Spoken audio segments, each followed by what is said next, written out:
My dear lovely students. तो हम पढ़ रहे हैं सीक्वेंसेस। अब सीक्वेंसेस में हमने प्रीवियस वीडियो में ये देखा था कि what is a monotonic sequence. ठीक है, आज हम एक बहुत इंपॉर्टेंट थ्योरम पढ़ने वाले हैं which is asked in university examinations. Previous video नहीं देखा होगा तो प्लेलिस्ट में जाकर देख लेना, क्योंकि उससे आपकी आइडिया क्लियर हो जाएगी कि एग्जैक्टली मोनोटोनिक सीक्वेंस होता क्या है। ठीक है, तो आगे बढ़ते हैं टुवर्ड्स द थ्योरम।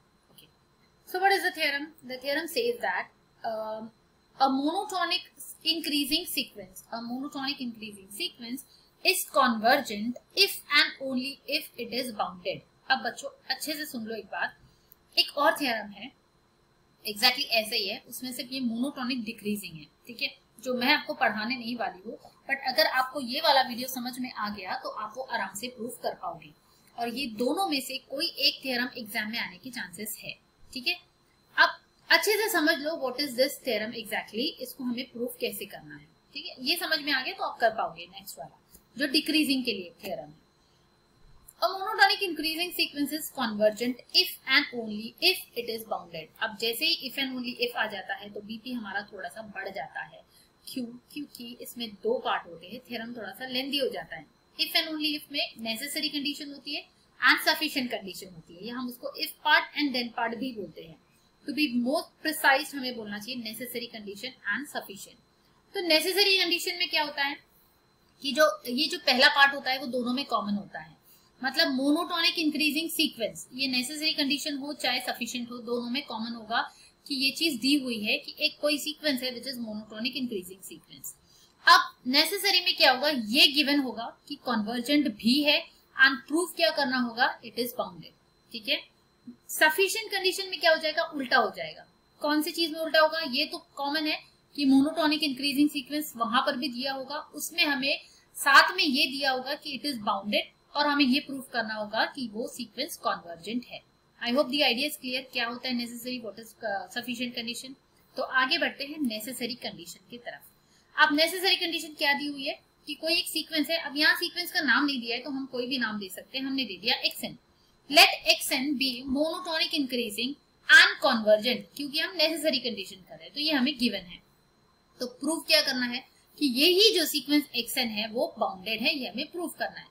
यहाँ पर प्रूफ करने की कोई जरूरत ही नहीं है, because we already know an important theorem. यहाँ पे एक्चुअली लिखना चाहिए बाय थ्योरम। क्या थ्योरम है वो? It says that every convergent sequence is bounded. I hope आपको याद होगा, मैंने बताया था कि ये पर्टिकुलर चैप्टर में आपको सिर्फ थ्योरम पढ़ के उसको प्रूफ करके भूल नहीं जाना है, या सिर्फ उसको प्रूफ नहीं याद रखना है, थ्योरम के स्टेटमेंट्स भी याद रखना है। बिकॉज कौन सी थ्योरम का स्टेटमेंट कौन से दूसरे थ्योरम में काम आ जाए, यू नेवर नो।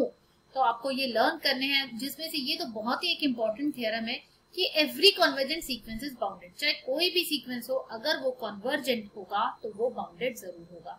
तो वो चीज हमें यहाँ काम आ जाएगी। We don't need to prove it, हमें सिर्फ ये लिखना है by theorem we know that every convergent sequence is bounded। और अभी जो हमारा सीक्वेंस xn है वो convergent है तो डेफिनेटली वो बाउंडेड होगा। तो बस काम हो गया, implies sequence xn is bounded। तो ये पार्ट प्रूफ हो गया हमारा नेसेसरी कंडीशन, है ना। कितना इजी है, ज्यादा खुश होने की जरूरत नहीं है। जब नेसेसरी कंडीशन छोटा होता है तो सफिशिएंट कंडीशन बड़ा हो जाता है, जरूरी नहीं है कि वो भी छोटा होगा। तो अब सफिशिएंट कंडीशन की तरफ जाते हैं।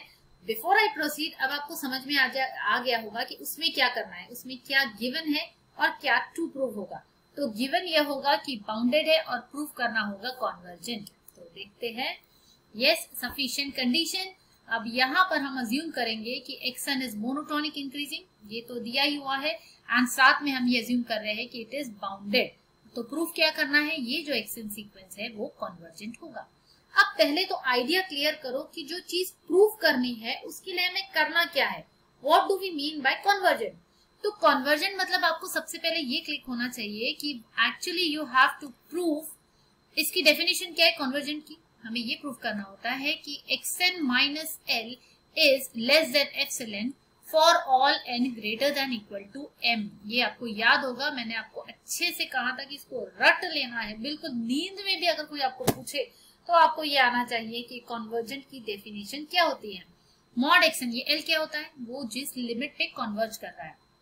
तो mod xn minus l is less than epsilon, ये हमें प्रूव करना है। और ये चीज for all n greater than for all n belonging to n नहीं होती है, कोई नंबर के बाद में, ये मैंने डिटेल में एक्सप्लेन किया हुआ है पहले, तो for greater than equal to n होना चाहिए।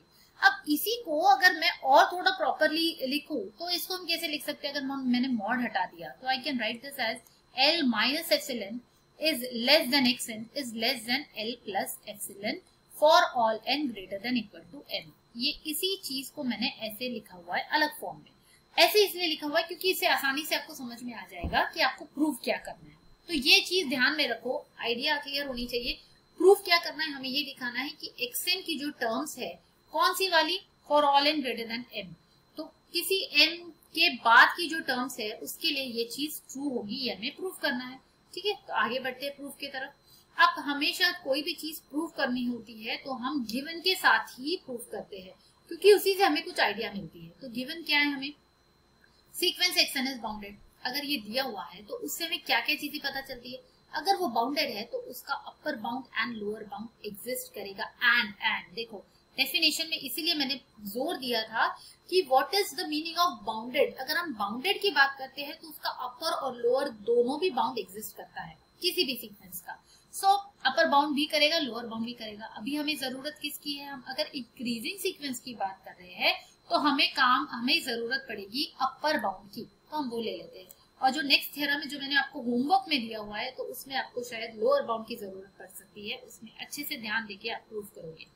तो बाउंडेड है तो अपर बाउंड एग्जिस्ट करेगा, अपर बाउंड एग्जिस्ट करेगा तो उसको कोई नाम दे देते हैं, या हमने नाम दे दिया उसको से L। तो L अगर अपर बाउंड है then L is an upper bound and L minus epsilon is not an upper bound. अब ये जो सेंटेंस है ना, ये जल्दी से समझ में नहीं आता है बच्चों को, मैं आपको डिटेल में समझाती हूँ ये एक्चुअली है क्या, इसका मतलब है बहुत सिंपल।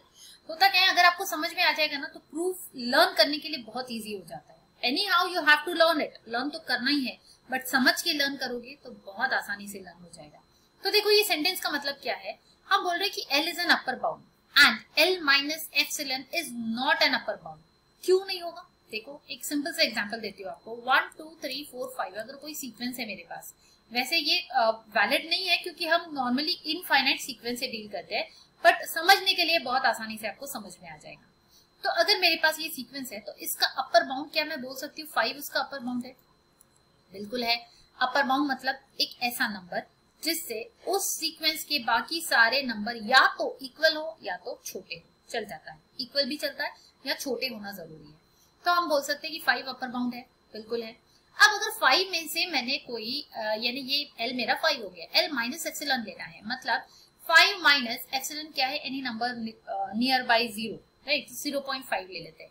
तो अगर मैंने इसमें से 0.5 माइनस किया तो ये हो जाएगा 4.5। तो 4.5 मतलब यहाँ कहीं आएगा वो नंबर। तो क्या ये अपर बाउंड रहेगा 4.5? नहीं हो सकता अपर बाउंड, क्योंकि एक नंबर ऐसा एग्जिस्ट करेगा जो उससे बड़ा हो जाएगा, isn't it? And therefore 4.5 can not be N upper bound, क्योंकि आपने अपर बाउंड में से कोई वैल्यू माइनस कर दी है, कुछ वैल्यू निकाल ली है, तो वो अपर बाउंड बचेगा ही नहीं, isn't it? तो ये चीज लिखी हुई है यहाँ पर, and therefore L minus epsilon is not an upper bound. अगर L minus epsilon upper bound नहीं है तो डेफिनेटली इस सीक्वेंस में एक ऐसा नंबर जरूर होगा जो उससे बड़ा होगा, यस और नो? तो देखो हमने वही चीज लिखी हुई है यहाँ पर, there exist at least one member say xn, उसको कोई नाम दे दिया, यहाँ पर वो 5 था जो हमने एग्जांपल देखा था, बट हमें अभी पता नहीं है हमारे सीक्वेंस में कौन सा नंबर है, तो सपोज हमने उसको नाम दे दिया xn। तो एक ऐसा xn जरूर एग्जिस्ट करेगा उस सीक्वेंस में जो इस L माइनस एप्सिलॉन से बड़ा होगा।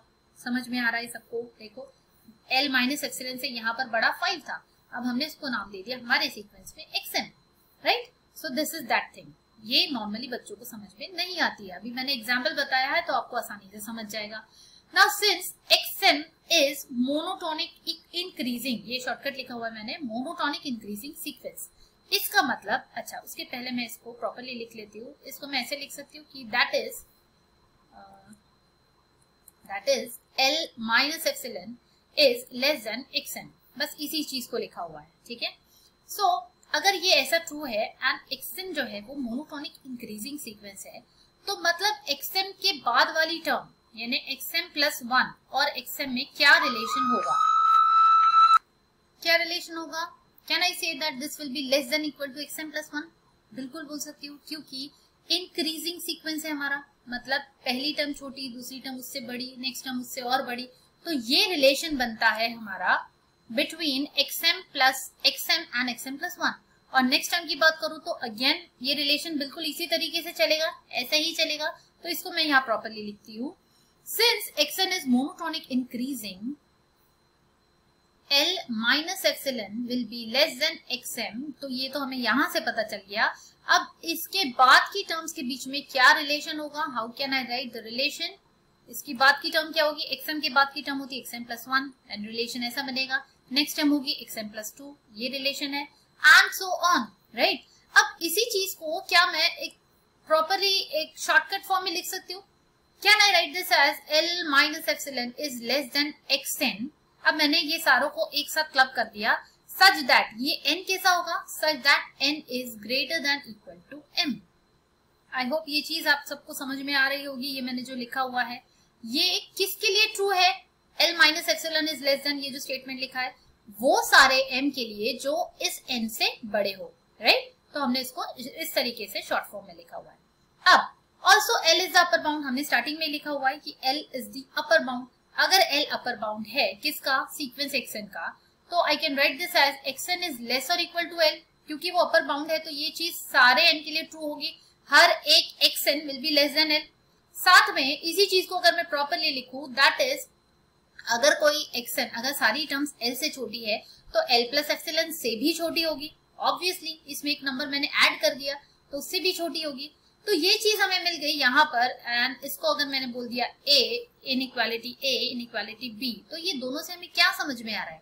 दोनों को अगर कंबाइन कर दिया A एंड B को, A and B will imply that L minus epsilon is less or equal to xn is less or equal to L plus epsilon, and this is true for all n greater than equal to m।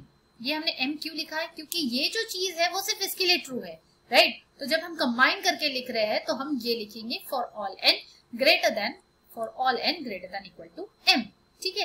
तो यही तो चीज हमें prove करनी थी। देखो हमने starting में ही देखा हुआ है over here, ये, राइट। तो इसको हम वापस लिख सकते हैं किस तरीके से? मॉड फॉर्म में, सो दैट कन्वर्जेंस की डेफिनेशन हमारी प्रूव हो जाए। तो हम इसको ऐसे लिखेंगे, that is mod of xn minus L is less than epsilon for all n greater than equal to m, implies, इसी का मतलब क्या हुआ? इसको अगर वर्ड्स में लिखा जाए तो सीक्वेंस xn इज कॉन्वर्जेंट। ये चीज हमें प्रूव करनी थी। दिया था बाउंडेड, उससे हमने लाया है इसको कॉन्वर्जेंट तक। जो दिया हुआ था उसी को यूज करके हमने सारी चीजें प्रूव की है। I hope the idea is clear. और अगर ये वाला थ्योरम आपको समझ में आया होगा तो you will be able to prove this theorem which is again important, जिसमें सिर्फ ये चेंज है जो अभी हमने इंक्रीजिंग सीक्वेंस के लिए प्रूव किया था, आपको वही चीज डिक्रीजिंग सीक्वेंस के लिए प्रूव करनी है। और जैसे मैंने आपको हिंट भी दी है, वहां पर हमने अपर बाउंड का यूज किया था, यहाँ पर आपको लोअर बाउंड को यूज करके ये चीज प्रूव करनी होगी। I hope you will be able to prove, और मुझे जरूर कमेंट करके आप लोग बताना कि आप ये थ्योरम प्रूव कर पाए या नहीं कर पाए, ओके। अगर नहीं जमेगा तो I will make a separate video over it, don't worry, but try आपको करना है, अटेम्प्ट आपको करना है एंड प्रैक्टिस करनी है साथ में। सो मिलते हैं नेक्स्ट वीडियो में। आज का वीडियो कैसा लगा जरूर बताना कमेंट करके। नेक्स्ट वीडियो में हम लोग कुछ और इम्पोर्टेंट थ्योरम्स लेने वाले हैं जो यूनिवर्सिटी एग्जाम्स में पूछे जाते हैं, so don't miss that video.